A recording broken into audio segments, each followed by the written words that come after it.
the mistake that a lot of leaders, African leaders especially, fall into the trap of doing is, thinking that they have ownership over their countries.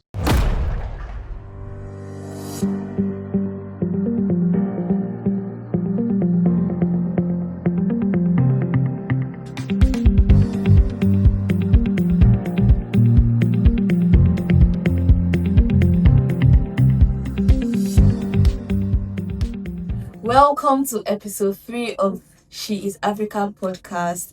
I need to thank all of you that have stuck around since episode 1. And for this episode, we have someone really, really interesting. We are going to Zimbabwe, and I'm going to let him introduce himself. Yeah, so my name is Joe Anotida Maubele. I am 19 years old. I'm Zimbabwean, born and raised, and I'm currently a student at the African Leadership University in Kigali, Rwanda. Thank you, Joel. We are really excited to have you today. And do you know that you're the first guy on this show? Wow, really? Yeah, how do you feel about that? Feels great. Feels great to That's be nice. Pioneer of the men. We're glad to have you today. Okay, so you just gave us an overview of yourself. We want to know more about your childhood because you're Zimbabwean. Yeah.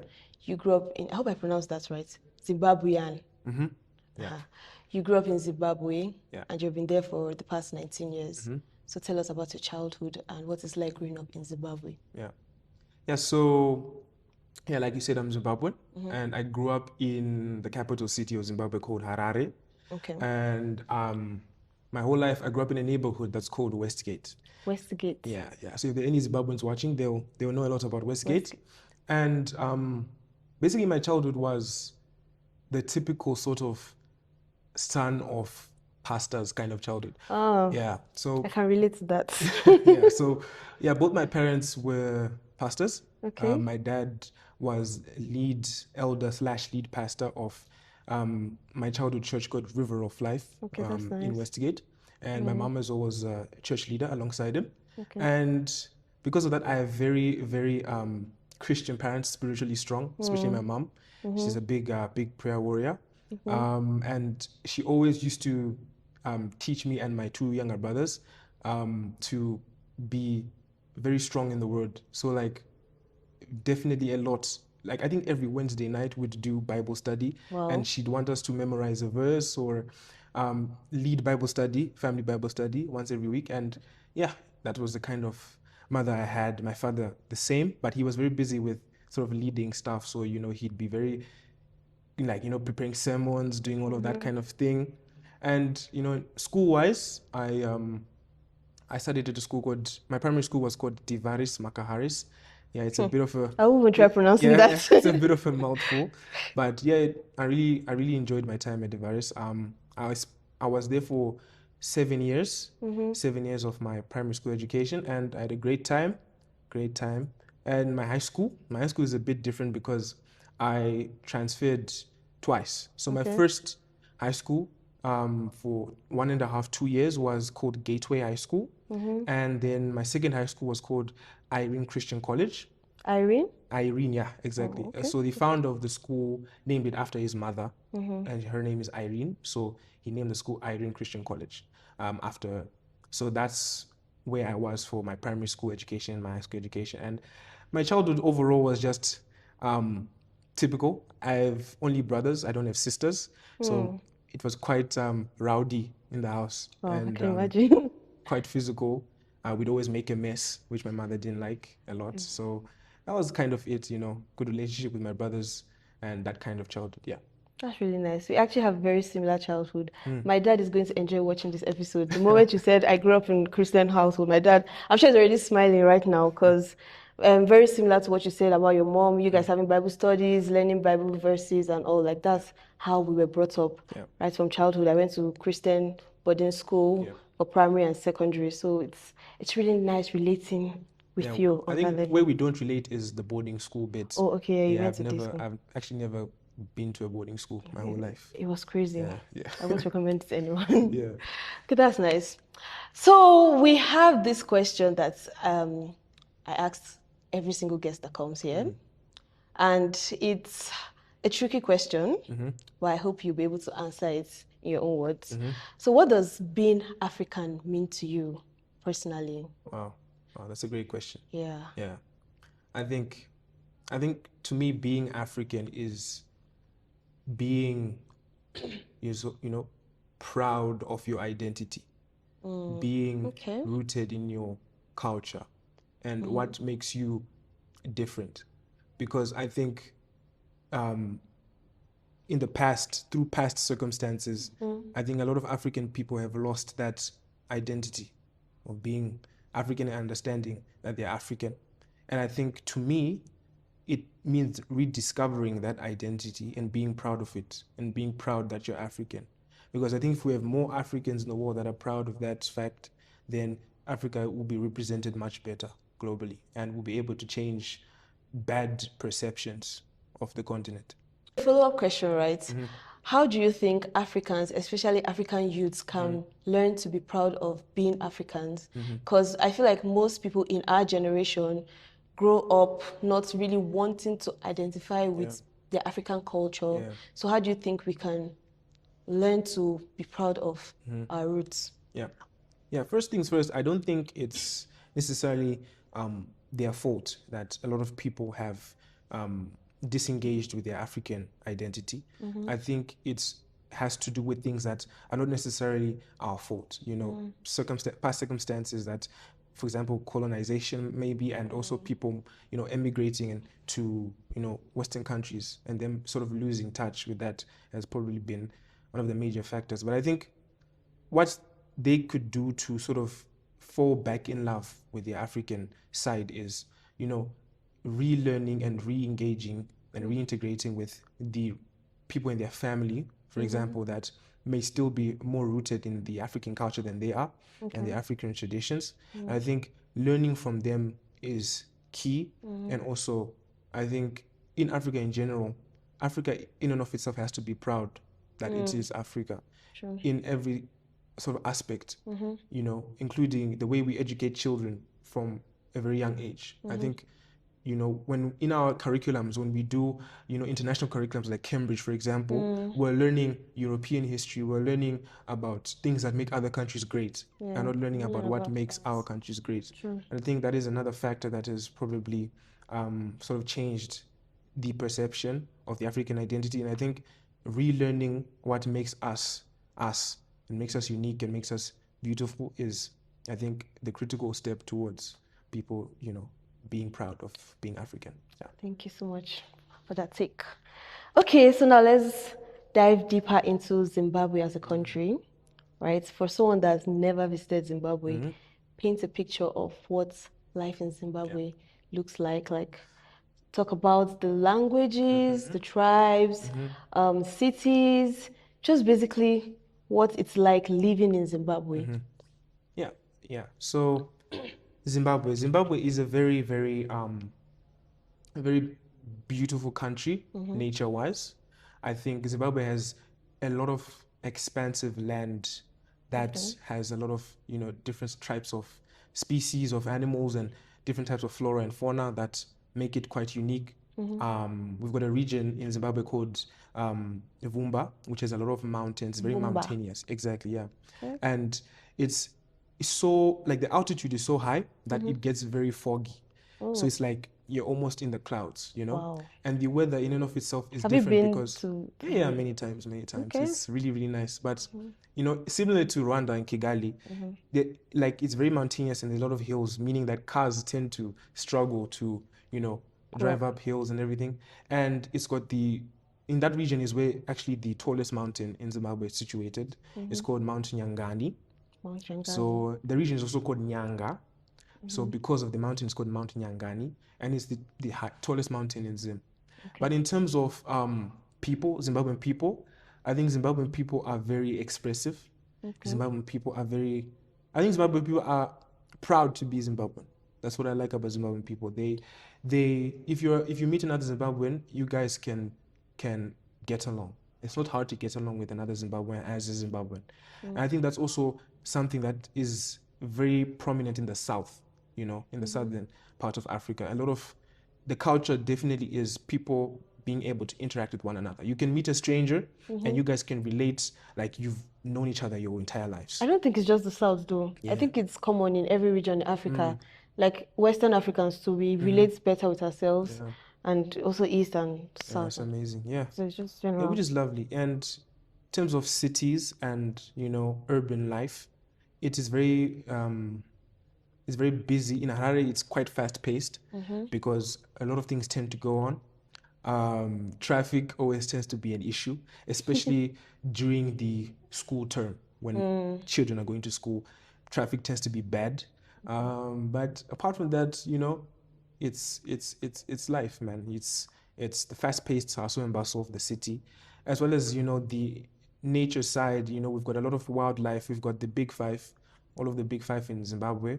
So there's a big tourism sector when it comes to wildlife. We've got a national park called Wange National Park, which is actually in square kilometers the same land area as Belgium.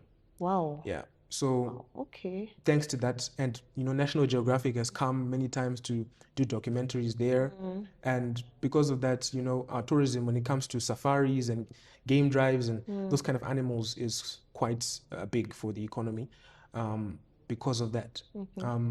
Another thing is agriculture. Agriculture is very, very big in Zimbabwe.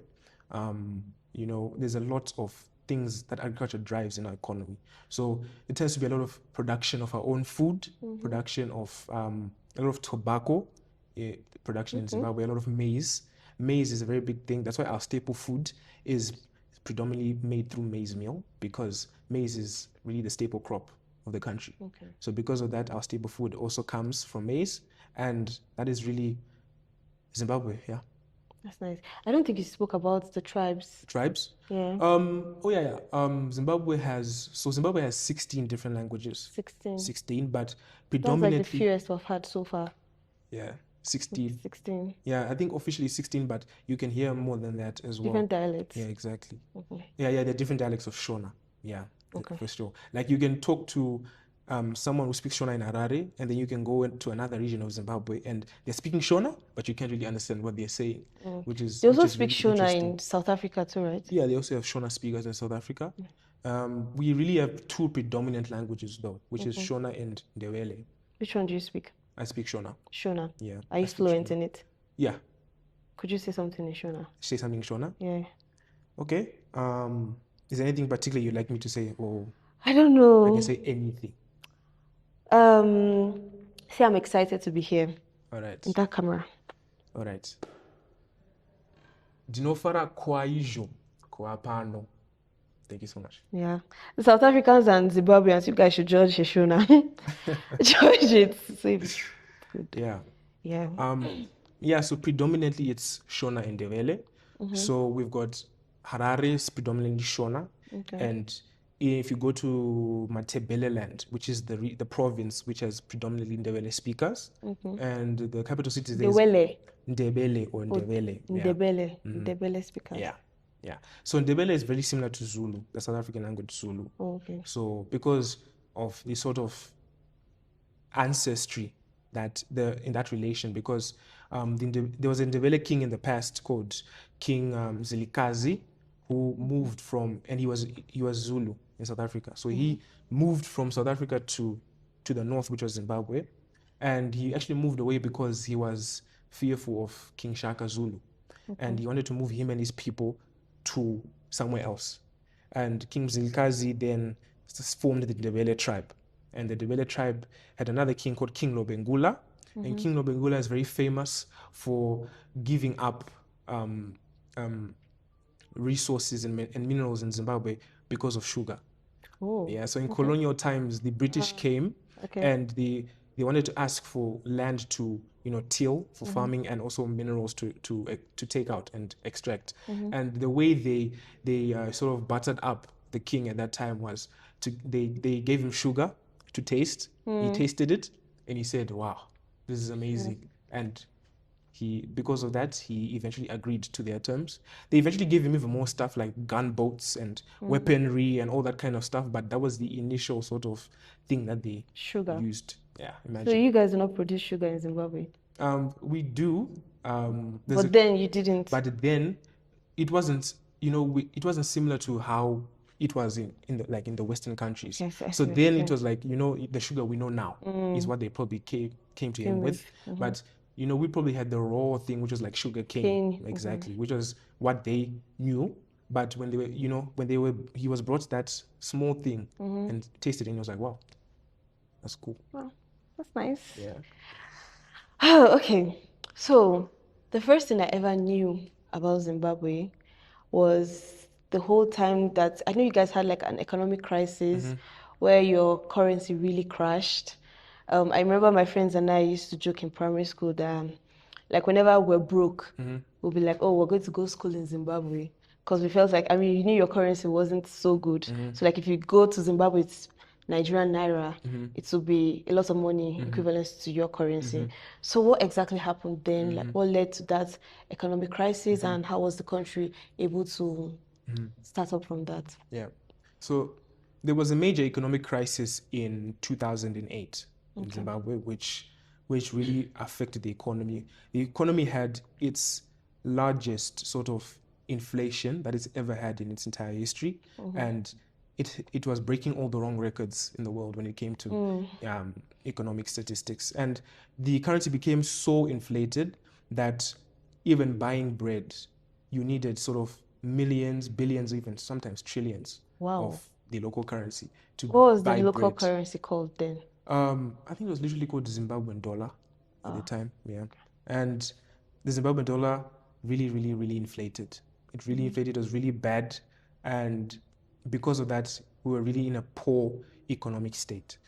And recovering from that has been quite tricky, because I would still say we're in recovery still from that, because they've tried many attempts to revitalize a new sort of currency. They even tried to revitalize the Zimbabwean dollar itself and sort of bring it back, but they didn't have much luck with that. And they tried to, because of that, they had to sort of use the US dollar and use the South African rand as well. And they've had some attempts to create a new currency that would, theoretically have better value and would be less prone to such inflation, but they haven't had a good time with it until most recently, when they, made the Zimbabwean dollar, which is called ZiG now. It's a new sort of currency. So it's called Zimbabwe gold. And it's sort of backed by gold. The sort of logic behind it is that whatever value gold has on the market, specifically Zimbabwe's gold has on the market, is going to directly translate to the currency's value.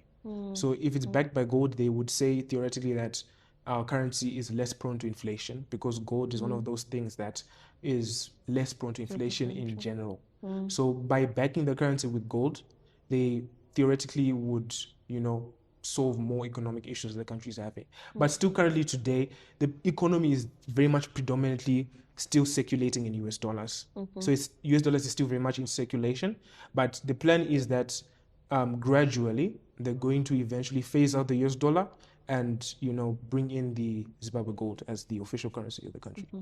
Is it your current president that introduced the Zimbabwean gold? Yeah. So most Zimbabweans were affected with the whole thing that's happening in South Africa, with them wanting all undocumented Africans to go back to their country. What's your take on that whole situation? My take? Yeah. Yeah.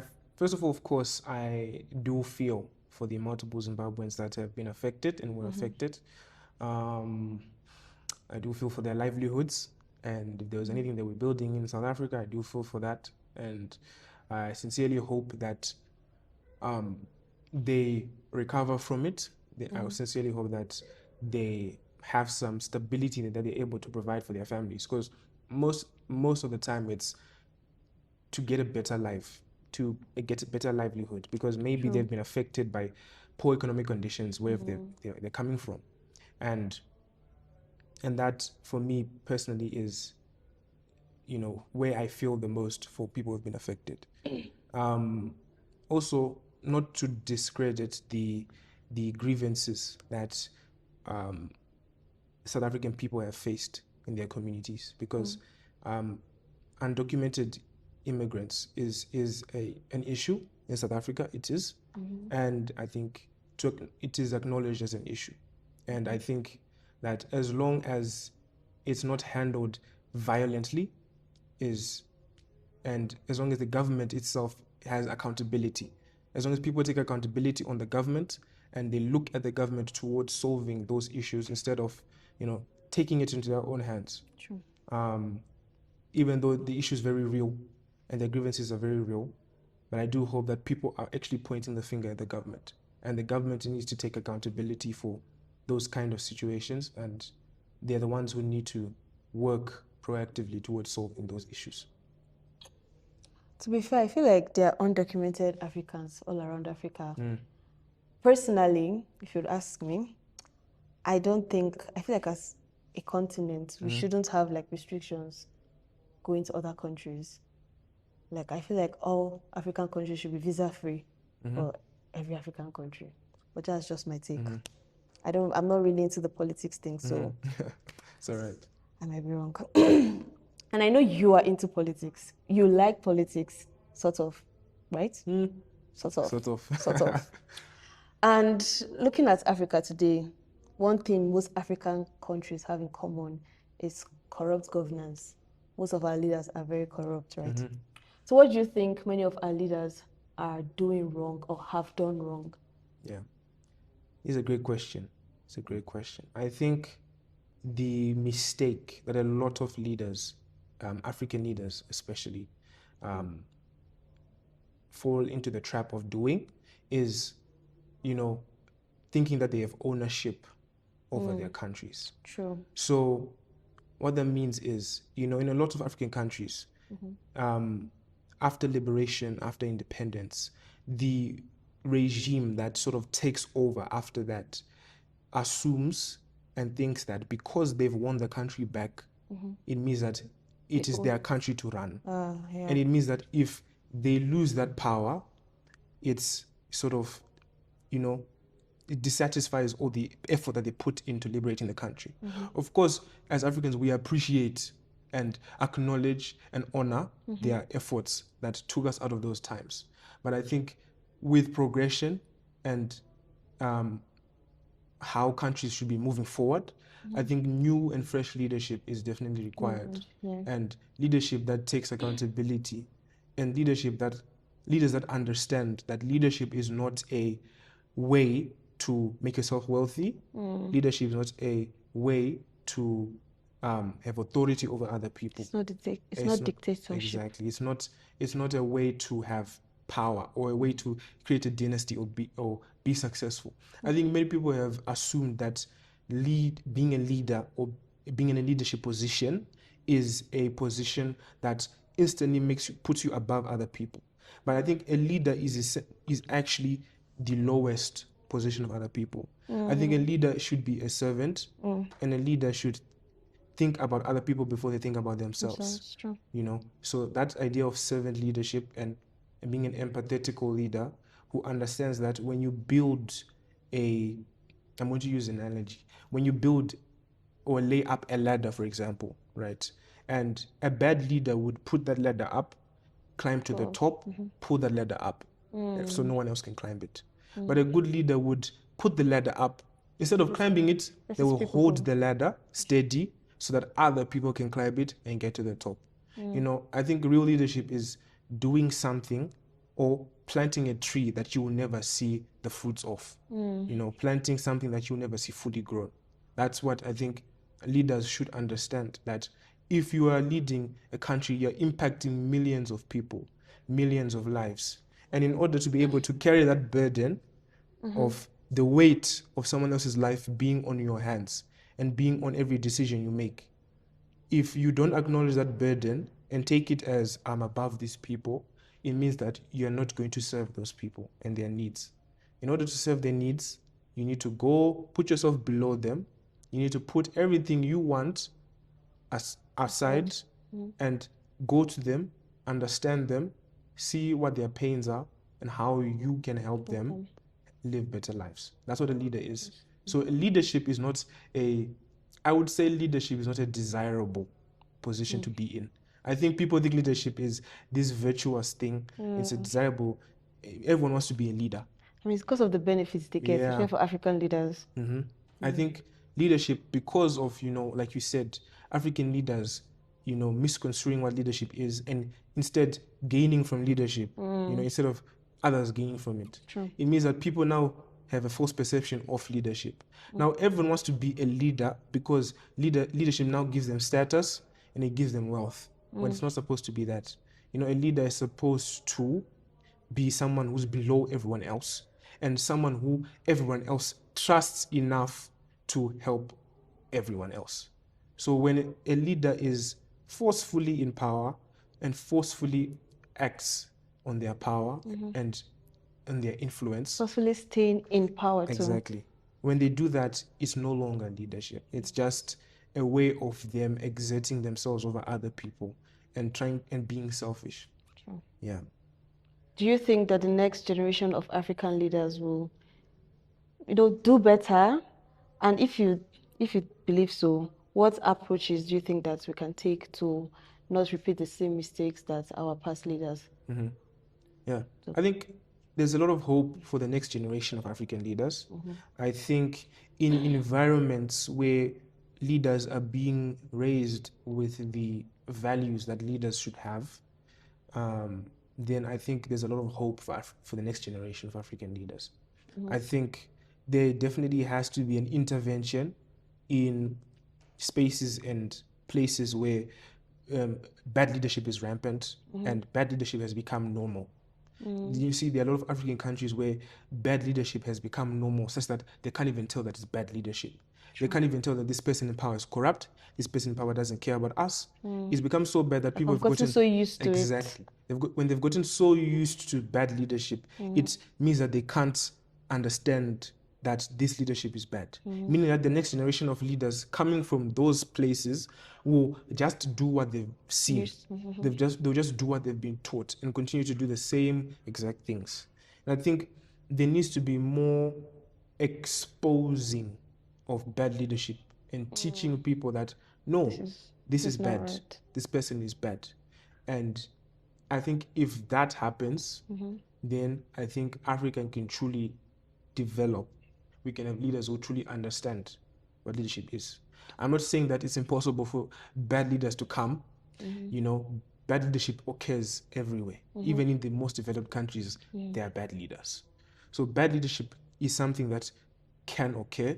But I think when the majority of leaders that are being raised are good and empathetic and servant leaders who care about other people more than themselves, then I think there's more hope for the future. Thank you. Thank you for sharing that. So I feel like we're being really serious. Let's lighten up the mood a bit. But it has been really educative. I'm sure most people are really enjoying this. Just listening to you speak alone is educative. Okay, so let's have a less serious question. If you could be from any other African country aside Zimbabwe, what country will you be from and why? Yeah. So there's a lot of African countries that I love, man. I really love Kenya. I like Kenya a lot. I like Kenyan people because I see Zimbabweans in Kenyans. How? I think Kenyans are like if Zimbabweans were raised up a notch in terms of their personalities. But I see Zimbabweans in Kenyans, but I also really like Nigerians. I think Nigerians have that African pride that other people don't have, which is their best trait. I think I really like South Africans. They're also bold. They're also they're also fighters.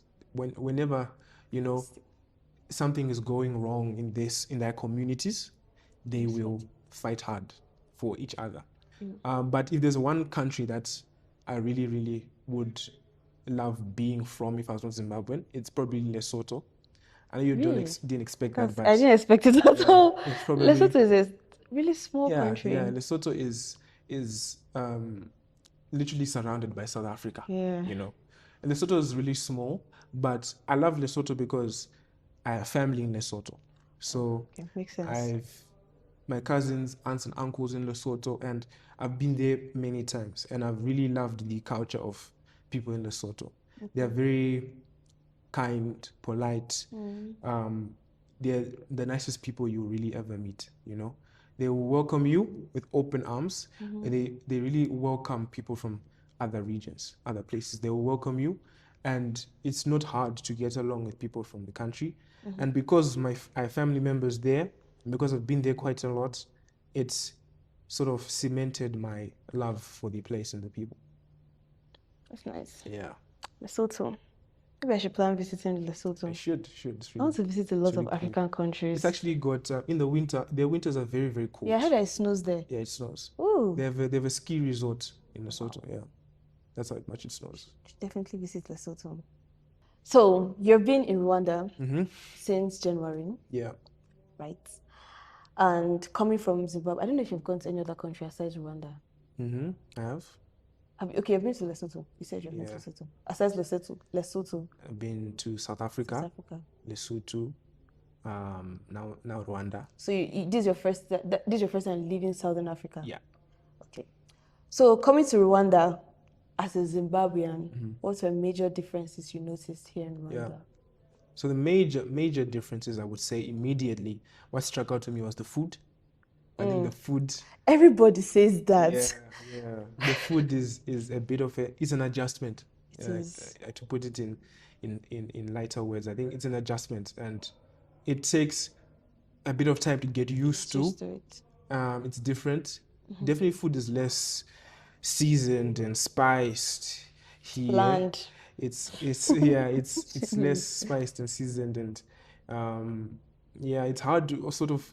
I found it a bit difficult to find affordable vegetables for some reason. You know, I think in Zim, luckily enough, vegetables, like you can go to a store on the right side of the road and you can find really cheap veggies that are like good quality and fresh.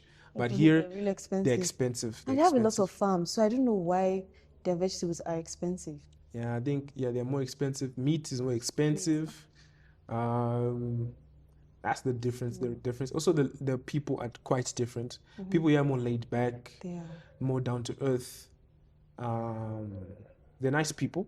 Don't get me wrong. They're very nice people, but very much mellow, chilled. They walk at their own pace. Chilled. Exactly. Life is definitely like that in Kigali. Yeah. Slower, chilled. Every day in Kigali can be like the same. True. You know, every day in Kigali can be the same. You can do the same thing 3 days in a row and be like, oh, my days were like the same. I did the same thing. I went to school, came back home, slept. Nothing really crazy happened, right? And I think that's the difference. You know, in Zim, in Harare, where I come from, things can just happen out of nowhere, man. Things can just happen.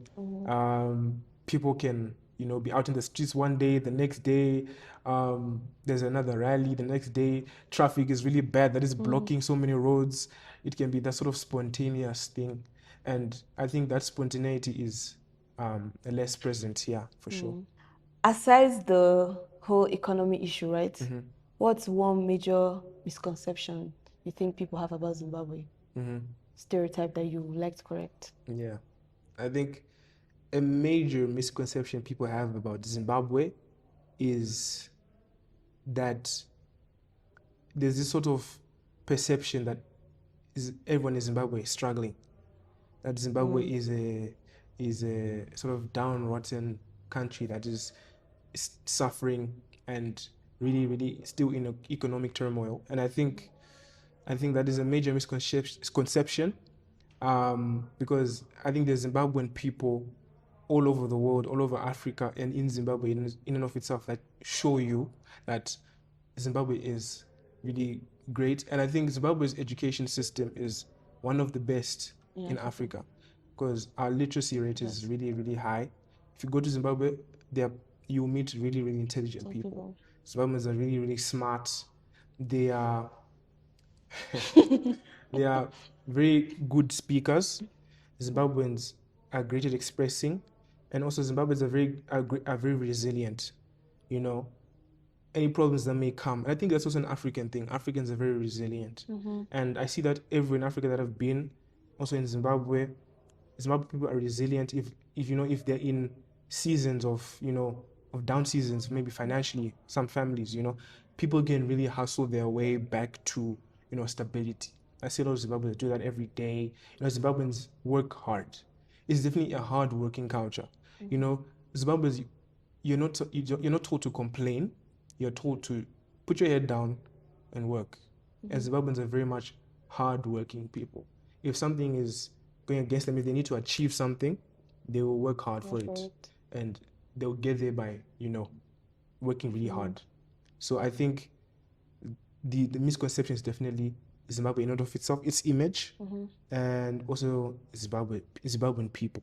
I think whenever someone meets a Zimbabwean, they tend to get quite surprised by sort of the person's qualities, the way they are.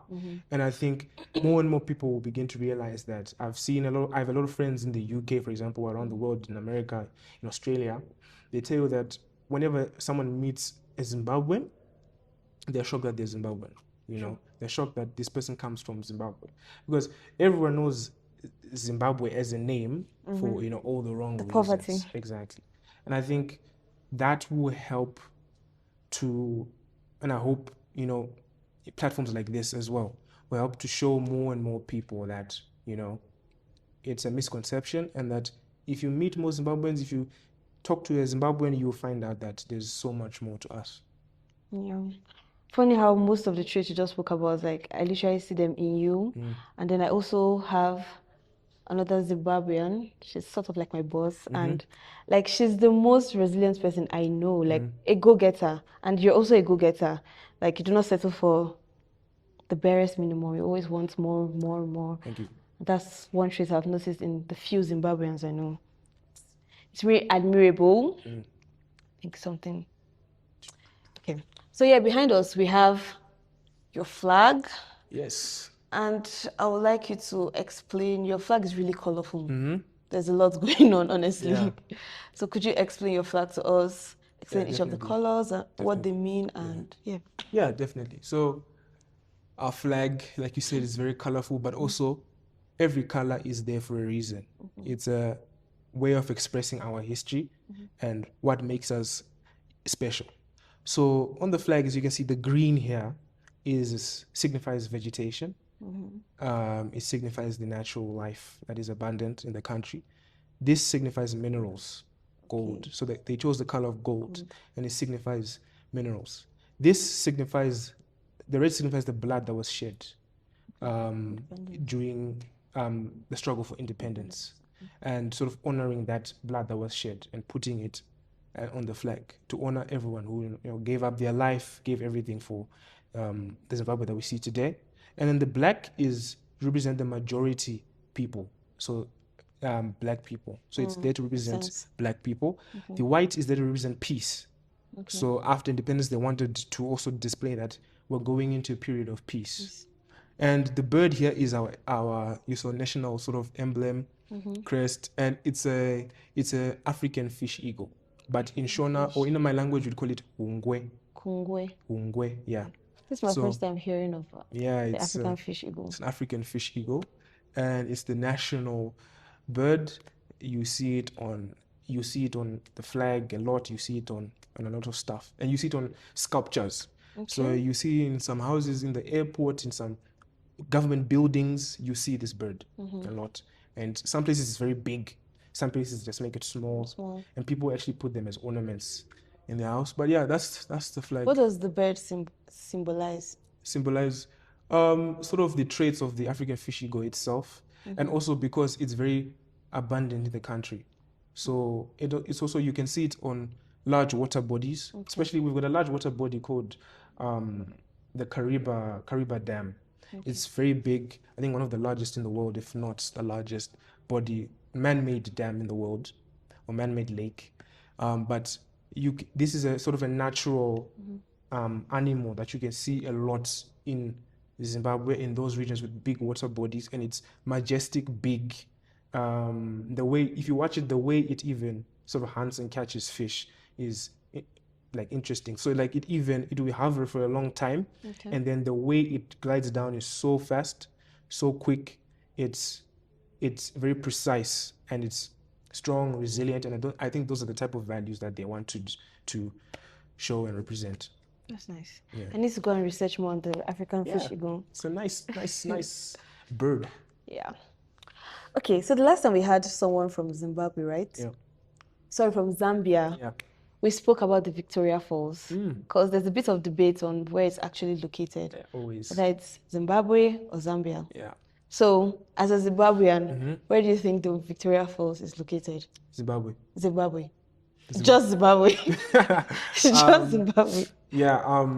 If I was going to be a bit less biased, I think I would say the best view of the falls is in Zimbabwe, but you can still very much see it from the Zambian side. So it's Victoria Falls is on the border between Zimbabwe and Zambia. So imagine, like, we're sitting here now, and literally a few meters away from you is Zambia. Okay. So that's how it is, because it's literally the border. So Victoria Falls town is the border town between Zimbabwe and Zambia and that side of the country. And Victoria Falls is also there. That's why it was named after the falls. So the best view, because I think the best view of the falls is definitely from Zimbabwe, but you can also definitely see it from Zambia and access it from Zambia. But yeah. So will you say most people come to see the Victoria Falls through Zimbabwe or Zambia? Because I know S told us that she feels like most people come to see the Victoria Falls through Zambia. Through Zambia? I think Ace is a bit biased on that part of things. I think a lot of people come from both sides, honestly. Okay, so I think a lot of people can come from Zim, a lot of people come from Zambia.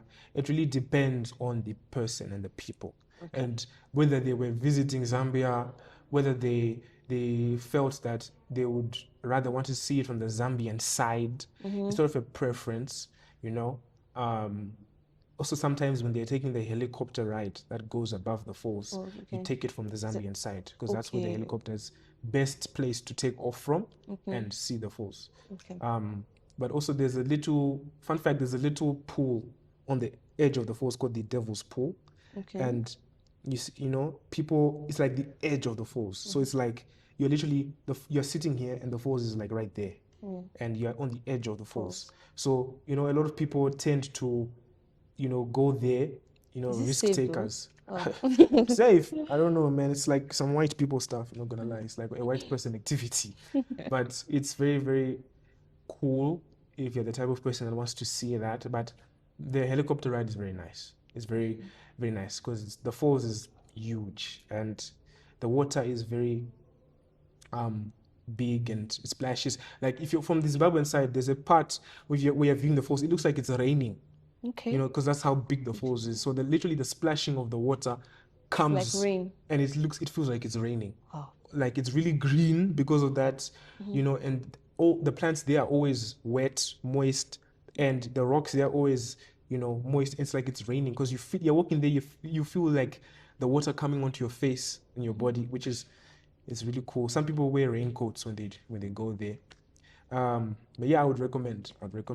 You've been there, I'm guessing. Yeah, I have, yeah. How many times? 3 times, I think. 3 times. Is it expensive to visit? It depends what you want to do when you're there. Just to see the falls. Just to see the falls? Yeah. It's not too bad. I think it depends. It just depends how you get there. Okay. So if you are driving, the expenses of driving, fuel, toll gates, but when you get to the site, seeing the falls itself is not too expensive for sure. How much is it? I don't know what it is today.